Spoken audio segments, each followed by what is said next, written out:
we're going to look at how to calculate the volume of something that has a strange graph. So first of all, you need to be sure to pay attention to the cross-section of the lemon, because we're going to take that part of the function. We're going to take that function and revolve it around the x-axis.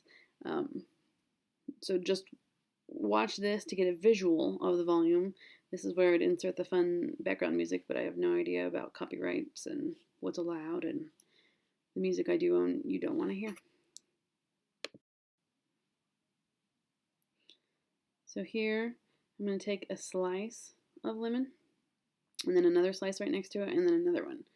So as long as the slice is small enough, each lemon produces a cylinder. And that's the next thing we're going to do with calculus, is we're going to look at the graph and we're going to take a function rotated around the x-axis and then cut that up into tiny cylinders. We call them disks. This is going to be the disk method. And then we calculate the volume of the cylinder and then we add them all up. That's the calculus part. We're going to do the definite integral, and that's going to add up all the different cylinders to find the volume. This is important because we see things that are funny shaped like tumors, and then we want to figure out how to find the volume of that tumor. And we use radiation machines and lots of other stuff that we're not going to talk about, but that's how we have a practical application of finding the volume. We're going to look at calculating the volume of something that's revolved around an axis. So we're going to pretend like this is the function we have right here. And then we're going to revolve it around the x-axis. And so we're going to say that this is the x-axis right here. And then we revolve it. And we get this thing that looks like a sphere.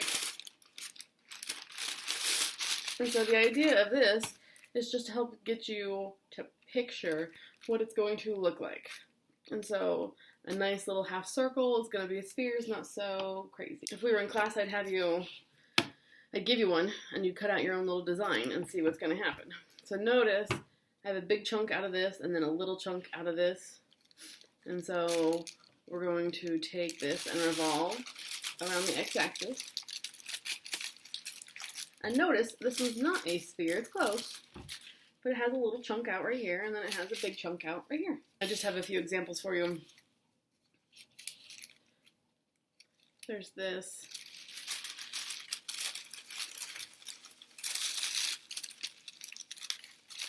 And that's what this solid looks like.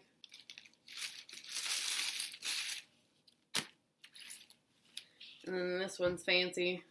It's got hills and valleys. This peak right here. And notice there's a difference between when it's rounded and when it's sharp.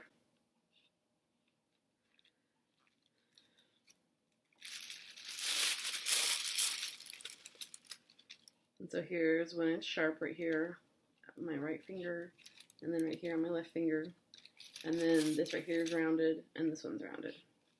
And I would let you do one of these at school in better circumstances. This is called the disk method, where you look at one little section right here and take just that little dx, the width, and you're going to revolve that around the x-axis.